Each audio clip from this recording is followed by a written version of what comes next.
అందరికీ నమస్కారం. ఈ వీడియోలో మనకి 2024 సంవత్సరంలో ఏ నదికి పుష్కరాలు రానున్నాయి, పుష్కర స్నానం ఏ తేదీ నుంచి ఏ తేదీ వరకు మనం ఆచరించవచ్చును, పుష్కర స్నానం ఎలా చేయాలి, ముఖ్యంగా చేయవలసిన దానాలు ఏమిటి, పుష్కర స్నానం అసలు మనం ఎందుకు ఆచరించాలి, పుష్కర స్నానం చేయటం వల్ల కలిగే ఫలితాలు ఏంటి అన్న పూర్తి విషయాలను ఈ వీడియో ద్వారా తెలుసుకుందాం. మొదటిసారి ఛానల్ని చూసేవాళ్ళు మా ఛానల్ని సబ్స్క్రైబ్ చేసి పక్కనే ఉన్న బెల్ ఐకాన్ని ప్రెస్ చేయండి. దీనివల్ల మీకు రానున్న ఆధ్యాత్మిక వీడియోస్ అన్ని కూడా నోటిఫికేషన్ ద్వారా మీకు అందుతాయి. అలాగే మీరు ఎటువంటి వీడియోని మిస్ కాకుండా చూడగలరు. మా వీడియోస్ మీకు నచ్చినట్లయితే లైక్ చేయండి, షేర్ చేయండి.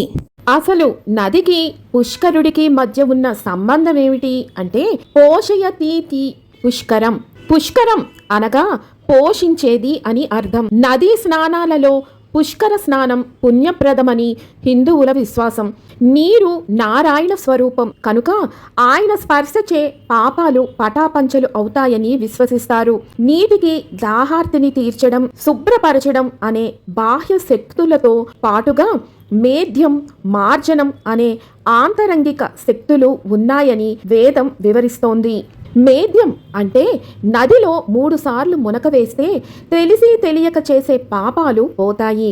మార్జనం అంటే నీటిని చల్లుకోవడం, అంటే సంప్రోక్షణ చేయడం. దీని వలన ద్రవ్య శుద్ధి జరుగుతుందని పురాణాల వర్ణన. ప్రతి 12 సంవత్సరాలకు ఒకసారి భారతదేశంలోని 12 ముఖ్యమైన నదులకు పుష్కరాలు వస్తాయి. బృహస్పతి అనగా గురుగ్రహం సంవత్సరానికి ఒక్కో రాశి చొప్పున తిరుగుతూ ఉంటాడు. బృహస్పతి ఏ రాశిలో ప్రవేశిస్తే ఆ నదికి పుష్కరాలు అనేవి వస్తాయి. బృహస్పతి మేషరాశిలో ప్రవేశించినప్పుడు గంగా నదికి పుష్కరాలు వస్తాయి. అలాగే ఆఖరుగా మీనరాశిలోకి ప్రవేశించినప్పుడు ప్రాణహిత నదికి పుష్కరాలు వస్తాయి. ఇదే విధంగా ఈ సంవత్సరం అనగా 2024 సంవత్సరంలో బృహస్పతి వృషభ రాశిలోకి ప్రవేశిస్తాడు. అందుచేతనే ఈ సంవత్సరం మనకి రేవా నది అనగా నర్మదా నదికి పుష్కరాలు ఏర్పడనున్నాయి. బృహస్పతి ఆ రాశిలో ఉన్నంత కాలము ఆ నది పుష్కరములలో ఉన్నట్టే. పుష్కర కాలము సాధారణంగా 1 సంవత్సరం పాటు ఉంటుంది. పుష్కర కాలంలోని మొదటి 12 రోజులను ఆది పుష్కరము అని, చివరి 12 రోజులను అంత్య పుష్కరము అని వ్యవహరిస్తారు. ఈ మొదటి చివర 12 రోజులు మరింత శక్తివంతమైనవి. 2024 సంవత్సరంలో మనకి నర్మదా నది పుష్కరాలు ఏ రోజు నుంచి ప్రారంభమై ఏ రోజుతో ముగుస్తాయి అంటే శ్రీ క్రోధినామ సంవత్సరం ఉత్తరాయణం వసంత ఋతువు చైత్ర మాసం బహుళ అష్టమి తిథి 1 మే 2024 బుధవారం మధ్యాహ్నం 1 గంటకు బృహస్పతి వృషభ రాశి యందు ప్రవేశించడం వలన నర్మదా పుష్కరాలు ప్రారంభమై వైశాఖ మాసం శుక్ల పంచమి 12 మే 2024 ఆదివారంతో నర్మదా నది పుష్కరాలు ముగుస్తాయి. ఈ పుష్కరాలలో పుష్కర స్నానం ఎలా ఆచరించాలి అంటే పుష్కర స్నానానికి నదిలో దిగే ముందు చెప్పవలసిన శ్లోకం పిప్పలాద సముత్పన్నే కృత్యే లోక భయంకరి మృత్తికాంతే మయాదత్తం ఆహారార్థం ప్రకల్పయ. స్త్రీలు అయితే కనుక మృత్తికాం అని ఉన్న చోట హరిద్రాం అని చదువుకోవాలి. ముందుగా ఈ శ్లోకం చదువుకుంటూ గట్టు మీద ఉన్న మట్టిని తీసుకొని కొద్దిగా 3 సార్లు నదిలో వేసి ఆ తరువాతనే నదిలోకి దిగాలని శాస్త్రవచనం. అదే స్త్రీలైతే కనుక మట్టికి బదులుగా పసుపు కుంకుమ వెయ్యాలి. లేదు అంటే పుష్కర స్నాన ఫలితం దక్కదట. దీని వెనుక ఒక పురాణ గాథ ఉన్నది. పిప్పలాదుడు కౌశిక మహర్షి కుమారుడు. కౌశికుడు తన కుమారుడికి పోషించలేక ఒక రోజు అడవిలో వదిలేసి వెళ్ళిపోతాడు. తల్లిదండ్రుల ప్రేమకి దూరమైన ఆ పిల్లవాడు అక్కడి రావి చెట్టు నీడలో తలదాచుకుంటూ ఆ చెట్టు పండ్లు తింటూ అక్కడికి దగ్గరలో గల చెరువులోని నీళ్లు తాగుతూ కాలం గడపసాగాడు. ఆ పిల్లవాడి పరిస్థితిని చూసి చలించిపో వెళ్ళిపోయిన నారద మహర్షి ఓం నమో భగవతే వాసుదేవాయ అనే ద్వాదశాక్షర మంత్రాన్ని ఉపదేశించి ఆ నామం నీ జీవితానికి వెలుగును చూపిస్తుంది అని చెప్పి వెళ్ళిపోయాడు. పిప్పలాదుడు అనుక్షణం ఆ మంత్రాన్ని జపిస్తూ మహర్షిగా మారిపోతాడు. ఆ తరువాత పిప్పలాదుడిని కలిసిన నారద మహర్షి అతను సాధించిన తపోశక్తికి అభినందించి పిప్పలాదుడు బాల్యంలో తాను కష్టాలు పడడానికి కారణమేమిటి అని నారద మహర్షి అడగగా శనిదేవుడే అందుకు కారణమని చెప్పడంతో ఆ మహర్షి ఆగ్రహావేశాలతో శనిదేవుడిని గ్రహమండలం నుంచి కిందకి లాగి బాల్య దశలో ఎవరిని పీడించవద్దని హెచ్చరిస్తాడు.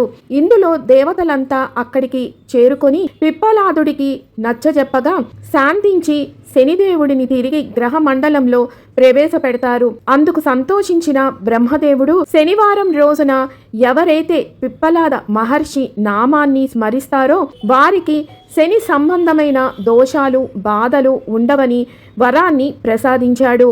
తరువాత పిప్పలాద మహర్షి యజ్ఞం చేయగా ఆ యజ్ఞకుండంలో నుంచి కృత్య అనే రాక్షస భూతం ఉద్భవించింది.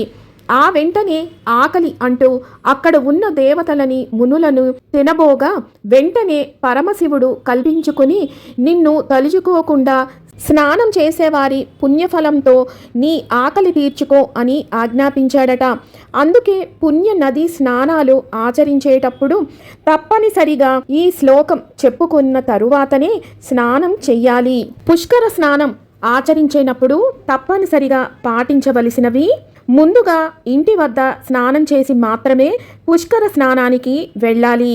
సంకల్ప పూరితమైనటువంటి పుష్కర స్నానాన్ని మాత్రమే ఆచరించాలి. సభక్తికంగా 3 మునకలు వేసినా సరిపోతుంది. నది దగ్గర పార్థివ శివలింగాన్ని చేసి పూజించాలి. నదీ స్నానాలతో తర్పణం, పిండ ప్రదానం, శార్ధ కర్మలు చేసి పితరులను తృప్తిపరిచి వారి దీవెనలు అందుకోవడం శుభప్రదమని విశ్వసిస్తారు. మొదటి రోజున హిరణ్య శ్రాద్ధం, 9వ రోజున అన్న శ్రాద్ధం, 12వ రోజున ఆమ శ్రాద్ధం చేయడం మంచిదని ఋషులు చెప్పారని పురాణాలు చెబుతున్నాయి. శార్ధ కర్మలు ఉపనయనం, వివాహం అయిన పురుషుడు తండ్రి మరణానంతరం మాత్రమే చేయాల్సి ఉంటుంది. సుమంగళిగా జీవితాంతం ఉండాలి అని కోరుకుంటూ ఆడపడుచులు పుష్కరాల సందర్భంగా నదీమ్మ తల్లికి వాయినాలు సమర్పిస్తారు. ఇలా చేసే విఘ్నాలు దూరమై అన్ని శుభాలే కలుగుతాయని విశ్వసిస్తారు. చీర, రవిక, గాజులు, పసుపు, కుంకుమ, మెట్టలను పూజించి నదిలోకి జార విడుస్తారు. బ్రాహ్మణ జంటలకు, ముత్తైదువులకు వాయినాలను అందజేసి వారి ఆశీస్సులను స్వీకరిస్తారు. ఇక పుష్కర సమయంలో చేయకూడని పనులు: పుష్కరాలు జరిగే సంవత్సర కాలంలో నదికి సమీప ప్రాంతంలోని వారు వివాహాది శుభకార్యాలను చేయరు. తప్పనిసరిగా చేయవలసి వస్తే వేరే ప్రాంతాలకు వెళ్లి చేశారు. అలాగే పుష్కర స్నానాలు చేసే సమయంలో సబ్బులు గాని, షాంపూలు గాని, ప్లాస్టిక్ వస్తువులను గాను ఎట్టి పరిస్థితుల్లో వాడకూడదు. పుష్కర సమయంలో చేసే స్నానం వలన, పిండ ప్రదానాల వలన కలిగే ఫలితం ఏంటి అంటే, సూర్యోదయానికి పూర్వం చేసే స్నానం వలన 1000 గోదానాలు చేసినంత పుణ్యం, పిండ ప్రదానం వలన అశ్వమేధ యాగం చేసినటువంటి ఫలితం, మధ్యాహ్నం సమయంలో చేసే స్నానం వలన వాజపేయ యాగం చేసిన ఫలితము లభిస్తుంది అని శాస్త్రవచనం. అంతేకాదు నదీ జలాలను సేవిస్తే పాప ప్రక్షాళన జరుగుతుంది. నదీ జలాలలో స్నానాన్ని ఆచరిస్తే మాంద్యం, అలసత్వం మొదలైన శారీరక రుగ్మతలు నశిస్తాయని తైత్తరీయ ఉపనిషత్తు వివరిస్తోంది. పుష్కర స్నానం వలన మోక్షప్రాప్తి కలుగుతుందని బ్రహ్మాండ పురాణం వర్ణిస్తుంది. ఇలాంటి మహత్తు ఉన్నందుకే పుష్కర స్నానానికి అంత ప్రాధాన్యత. పుష్కర స్నానానికి ఎంత ప్రాధాన్యత ఉన్నదో దానాలకి కూడా అంతే ప్రాముఖ్యత ఉన్నది. పుష్కర 12 రోజులలో ఒక్కొక్క రోజు ఒక్కొక్క దానానికి ప్రసిద్ధి. నర్మదా నది పుష్కరాలలో మొదటి రోజు 1 మే 2024 బుధవారం. ఈ రోజున చేయవలసిన దానం భూదానం, ధాన్యదానం, సువర్ణదానం, రజితదానం, అన్నదానం. నర్మదా పుష్కరాలు 2వ రోజు 2 మే 2024 గురువారం. ఈ రోజున రత్నదానం, గోదానం, లవణదానం, వస్త్రదానం చేయాలి. 3వ రోజు 3 మే 2024 శుక్రవారం. ఈ రోజున బెల్లం, అశ్వ శాఖ ఫలదానం అంటే పండ్లు దానం చెయ్యాలి.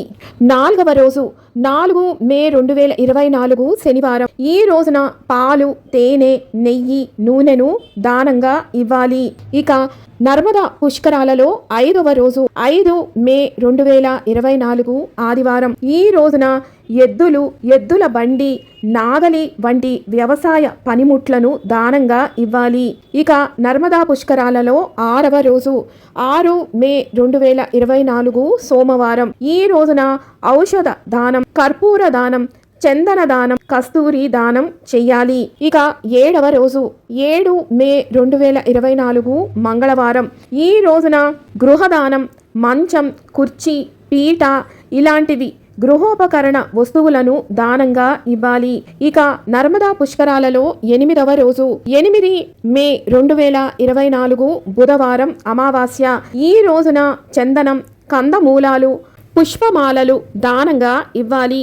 ఇక 9వ రోజు 9 మే 2024 గురువారం. ఈ రోజున కంబళ్ళు, దుప్పట్లు, పిండదానం, దాసి దానం చెయ్యాలి. ఇక పుష్కరాలలో 10వ రోజు 10 మే 2024 శుక్రవారం. ఈ రోజున శాకం అంటే కూరగాయలను దానంగా ఇవ్వాలి. సాలగ్రామ దానం, పుస్తక దానం చెయ్యాలి. 11వ రోజు 11 మే 2024 శనివారం. ఈ రోజున గజదానం చెయ్యాలి. పుష్కరాలలో ఆఖరి రోజు 12 మే 2024 ఆదివారం. ఈ రోజున నువ్వుల దానాన్ని చేయాల్సి ఉంటుంది. నర్మదా నది ప్రవహించే ముఖ్య పట్టణాలు, దేవాలయ వివరాలు విన్నారు కదా. 2024 సంవత్సరంలో రానున్న నర్మదా పుష్కరాల యొక్క పూర్తి సమాచార వివరాలను మరొక వీడియోతో మళ్ళీ మిమ్మల్ని అందరినీ కలుసుకుంటాను. సెలవు మరి. సర్వం ఈశ్వరార్పణమస్తు. స్వస్తి.